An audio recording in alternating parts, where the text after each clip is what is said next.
আসসালামু আলাইকুম ওয়া রাহমাতুল্লাহ। আলহামদুলিল্লাহ ওয়াহদা ওয়াসসালাতু ওয়াসসালামু আলা মান লা নাবিয়্যা বা'দা। সম্মানিত দিনী মুসলিম ভাই, প্রশংসা আল্লাহর জন্য, শান্তি অবতীর্ণ হোক আল্লাহর রাসূলের উপর সাল্লাল্লাহু আলাইহি ওয়াসাল্লাম। আমাদের মোহনা টিভিতে প্রোগ্রাম করতে যাওয়া ব্যাপারে আমরা একটা বিতর্কিত কথা শুনতে পাচ্ছি, বা আমাদের নামে বিভিন্ন কথা ছড়ানো হয়েছে বলে আমাদেরকে অনেকেই বলছেন। এ ব্যাপারে আমরা আপনাদের সামনে কি ঘটেছে, সঠিক কি ছিল, তার একটি তথ্য পেশ করতে চাচ্ছি। মোহাম্মদপুর আলামিন জামে মসজিদের মোতাল্লি জনাব নজরুল ইসলাম সাহেব গত জুমার আগের জুমায় বললেন, আব্দুর রাজ্জাক, তোমার, আমার এবং কাজী ইব্রাহিম এই তিনজনের একটি প্রোগ্রাম রয়েছে 6 তারিখ শনিবার মোহনা টিভিতে। তিনি কয়েকটি বিষয় দেখালেন। তার একটি বিষয় হচ্ছে মাযহাবীদের সমন্বয় নিয়ে, বা মাযহাবের সমন্বয়ে একটা কথা বলা হবে। বিভিন্ন মাযহাব যে দুনিয়াতে দেখা যাচ্ছে এই বিষয়ে। আমি তার কথা শুনে বললাম যে কি ওখানে কোনো বিতর্ক অনুষ্ঠান হবে নাকি? উনি বললেন যে না, এই বিষয়ে একটা সমন্বয়ে আলোচনা হবে, সেখানে আর তর্ক কি আছে। তো আমি আর কিছু বললাম না। আচ্ছা ঠিক আছে।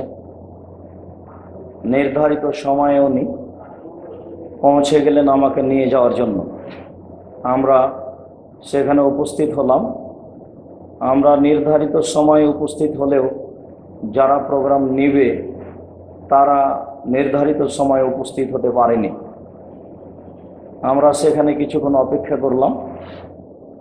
অপেক্ষা করার পরে দেখা গেল যে যারা প্রোগ্রাম নেবে তাদের 2 জন লোক এসে আমাদেরকে একটা ঘরে নিয়ে গেল। নিয়ে গিয়ে সেখানে বসতে দিল। আমরা বসলাম। বসতে কিছুক্ষণ পরে 2 জন ছেলে মানুষ আসলো। এসে আমাদের সামনে বসে কিছু কথা বলতে লাগলো।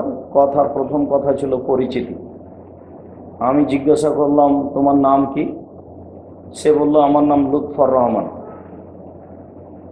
তারপরে নিজেই বলল, আপনার পরিচয় আমি জানি, আপনার বক্তব্য আমি শুনেছি, তো আপনি মনে কিছু না করলে আপনাকে আমার কিছু জিজ্ঞাসার আছে। বললাম, বলো তোমার কি জিজ্ঞাসা। আপনার বক্তব্যে একটা শুনলাম যে আপনি বলেছেন কাঁধ মাসা করার হাদিস জাল, এবং বাচ্চার এক কানে আজান এক কানে একামত, এই মর্মে হাদিসটি জাল। তো আমি তো দেখছি এ মর্মে হাদিস আছে। একটা খাতা বের করে হাদিসটা পড়তে যাচ্ছিল। তাই আমি বললাম, তুমি হাদিস পড়তে যাও, খাতা বের করে পড়তে যাচ্ছ কেন?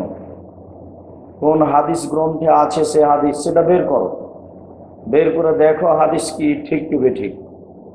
তুমি কি হাদিস ঠিক বেঠিক দেখা বুঝো? এইভাবে ঠিক বেঠিক দেখতে হয়।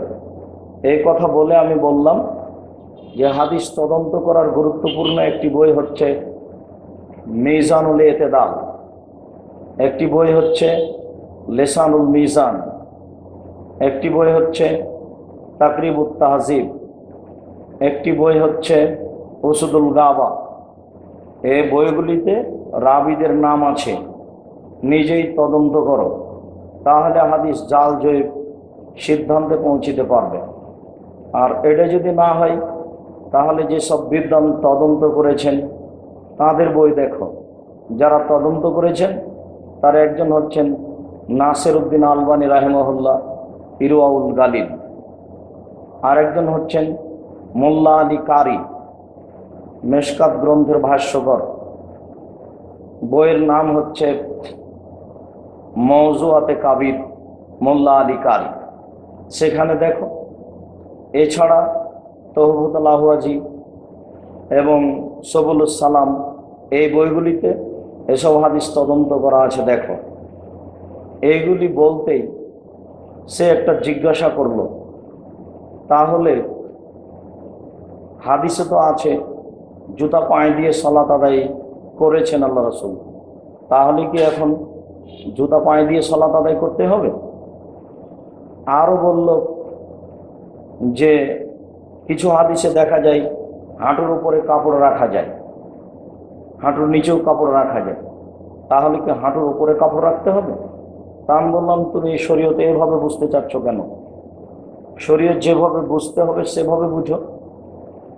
এরপরে ও বলল যে আপনি একটা হাদিসকে সহি বললেন, আর একজন একটা হাদিসকে সহি বললেন, ওই হাদিসকে আর একজন বললেন এই হাদিসটি জাল জয়ীফ, তাহলে এর সিদ্ধান্ত কি হবে? আমি তখন বললাম যে তুমি কি বলে বলতে চাচ্ছ যে সহি জয়ীফ বলে কোনো জিনিস নেই? যে না, আমি তা বলতে চাচ্ছি না। তাহলে তুমি বলো, তোমার তদন্তে যদি একটা হাদিস জাল বলে প্রমাণ হয় তাহলে তুমি জাল বলবে কিনা? বলে হ্যাঁ, তা বলবো। তোমার তদন্তে যদি একটা হাদিস সহি বলে প্রমাণ হয় তাহলে তাকে সহি বলবে কিনা? হ্যাঁ, তা বলবো। তো আমরা তো এটাই বলছি, আমরা তো অন্য কিছু বলি না। তখন সে চুপ হয়ে গেল। এই পর্যায়ে আমাদের এখানে মোটামুটি কথা শেষ হয়। এরপরে আমরা যারা প্রোগ্রামের জন্য নিয়ে গেছে তাদেরকে জিজ্ঞাসা করলাম, আচ্ছা তোমাদের এই প্রোগ্রাম টক শো না টিভি টক? তারা বলল যে টক শো। আমি বললাম যে না, টক শো নয়, টিভি টক করো, তাহলে একটা বিষয় পূর্ণ বলার সুযোগ হয়, সুবিধা হয়। আর টক শো হলে একটা আলোচনা করতে করতে ওই বিষয়ে পূর্ণ আলোচনা না হতেই আর একজনকে সময় দেওয়া লাগে বা পরিচালক সময় দিয়ে দেন, তখন বিষয়টি পূর্ণ আলোচনা করা যায় না। তখন তাদের যে পরিচালক সে বলল হ্যাঁ, কথাটা ঠিক। শেষ পর্যন্ত আমাদের কথা এটাই হলো যে টক শো হলে আমরা প্রোগ্রাম করি, না হলে আমরা টিভি টক হলে আমরা প্রোগ্রাম করি, নইলে যাই। তোমরা কি টিভি টক নিতে পারবে? তারা বলল যে না, আমরা টিভি টক আজকের বৈঠকে নিতে পারছি না। আচ্ছা ঠিক আছে, এই বলে আমরা বিদায় নিয়ে চলে আসলাম। এরপরে লুৎফর ফারাইজির সাথে আমার কোনো কথা হয়নি।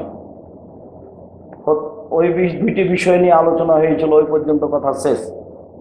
টক শো টিভি টকের বিষয়ে লুৎফর ফারাইজির সাথে আমার কোনো কথা হয়নি। আমরা উঠে চলে আসলাম, তখনও লুৎফর ফারাইজি আমাদের কিছু বলেনি। কিন্তু দেখা যাচ্ছে পরবর্তীতে যে আমাদের নামে তার পক্ষ থেকে তাদের পক্ষ থেকে অনেক কিছুই বলা হয়েছে। তার একটি বলা হয়েছে এই যে উনি বিতর্কিত আলোচনা করার জন্য এখানে এসেছিলেন, তারপরে ভয় পেয়ে পালিয়ে গেছেন। নওয়াজুবিল্লাহ মিন যালিক। দিন প্রচারের ব্যাপারে আমরা ভয় পেয়ে পালিয়ে গেছি, এরকম রেকর্ড অন্তত আমি আব্দুর রাজ্জাক আমার জীবনে ঘটেনি, আর ভবিষ্যতে ঘটবে ইনশাল্লাহ এটা আমি মনে করি না। ঘটবে না, এটাই চূড়ান্ত। তো এই ধরনের মিথ্যা কথা আলেমদের ব্যাপারে বলা একজন আলেমের জন্য আমরা শোভনীয় মনে করি না, বরং এটা একটা নিচু শ্রেণীর কমিনা মানুষের কাজ। যেটা ঘটেনি সেটা ইন্টারনেটে আসবে কেন? সাথে সাথে আমাদের এই কথাগুলি ভিডিও হচ্ছে সেটাও আমরা জানি না।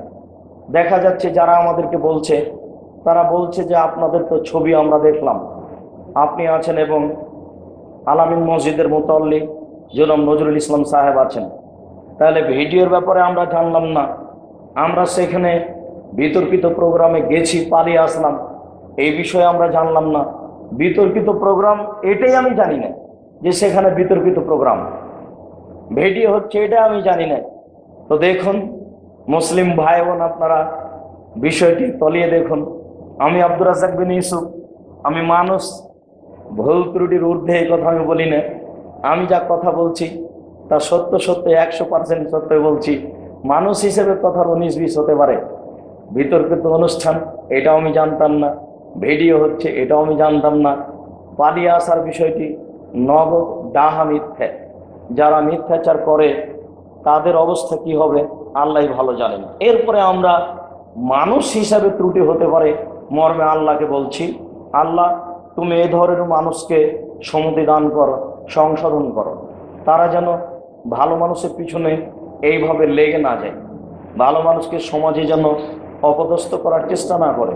তুমি সর্বশক্তিমান, তোমার দরবারে এরকম মন্দ মানুষের কল্যাণ কামনা করো, তো তাদের সঠিক পথে পরিচালনা করার জন্য তোমার দরবারে জোরালো আবেদন রেখে আজকের এই সংক্ষিপ্ত আলোচনা এখানে শেষ করছি।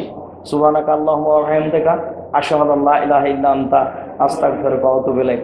আসসালামু আলাইকুম ওয়া রাহমাতুল্লাহ।